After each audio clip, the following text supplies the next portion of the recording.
A pressure washer costs less than a laptop, a truck you probably already own, a few hoses, a tank, a business card. That's it. That's the whole dream. Open a driveway cleaning business this weekend, the internet tells you. Be your own boss by Monday. The reality is a lot less romantic and a lot more mathematical. Because underneath every one of those start with $500 videos is a business model most owners never actually sit down and calculate. And the ones who skip that step are usually the ones who quit within 18 months. So what does it really cost to own a pressure washing business? Not the fantasy version, the spreadsheet version. Let's start with the entry price, because this is where the dream sells itself hardest. A basic gas-powered pressure washer runs somewhere between $400 and $800. A used pickup truck, if you don't already have one, adds several thousand more.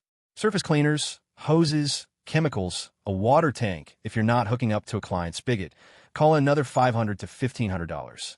Total startup cost for a one-person operation, often under $3,000.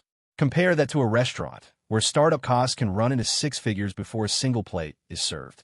Pressure washing looks almost free by comparison. And that low barrier is exactly the problem. Because low barriers to entry don't just let you in. They let everyone in. Michael Gerber built an entire career around one idea. Most small business owners aren't really business people.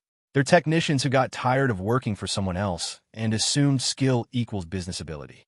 Pressure washing is technician work at its purest. Cleaning a driveway is not the same as running a company. So the equipment cost isn't really the cost of the business. It's just the cost of admission. The real economics start after that. Operating costs are where the fantasy quietly dies. Water and chemicals for a job might cost $10 to $20. Fuel for the truck and machine adds more. Then there's the equipment itself, which doesn't last forever. Pumps wear out, hoses split, engines break down. If you're working hard, expect to spend 15 to 20% of revenue on maintenance and replacements. Then comes insurance, general liability, because one mistake can damage property or injure someone.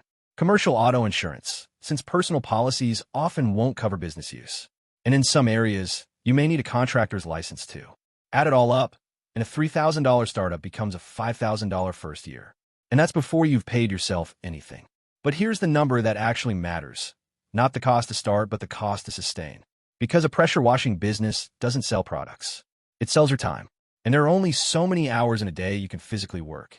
A driveway might take 30 to 60 minutes and bring in $50 to $150. Sounds good, until you subtract travel time, setup, cleanup, fuel, and slow seasons. Industry data shows solo operators hit a ceiling. Not because demand disappears, but because the operator runs out of time. There's a limit to how many jobs one person can do in a week. And that limit is lower than most people expect. Because you didn't start a scalable business. You started a job, maybe a well-paying one, but still a job tied directly to your time. And you can't scale time. You can only work more hours until you can't. This is the trap most videos never mention. The margins per job look great, sometimes 60 to 80%. But gross margin is not the same as real income, because time is the one thing you can never increase. So who actually makes serious money in this industry? The ones who stop being the technician. Successful businesses follow a pattern. Hire a second crew, then a third. The owner shifts from doing the work to managing it. They handle scheduling, clients, and operations instead of holding the wand. Their income grows because their time is no longer tied to each job. This is the shift from self-employment to real business ownership.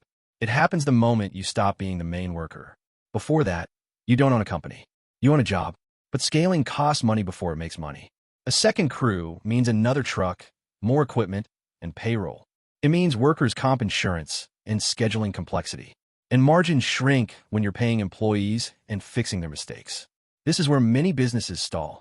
Not because demand disappears, but because scaling requires capital and management skill.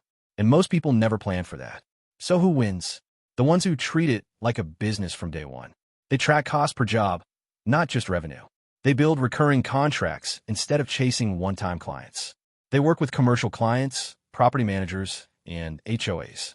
Recurring revenue stabilizes income and reduces seasonal risk. And the ones who sell their businesses? They're not selling equipment. They're selling systems, teams, and client relationships. A business that runs without the owner doing the labor. That's the real asset. So what does it really cost to own a pressure washing business? On paper, almost nothing. In reality, it costs your time, your learning curve, and your mistakes. It costs months of figuring out pricing, clients, and operations. And if you want to scale, it costs letting go of doing everything yourself. The $3,000 startup was never the real price. It was just the price of finding out if you're willing to pay the real one.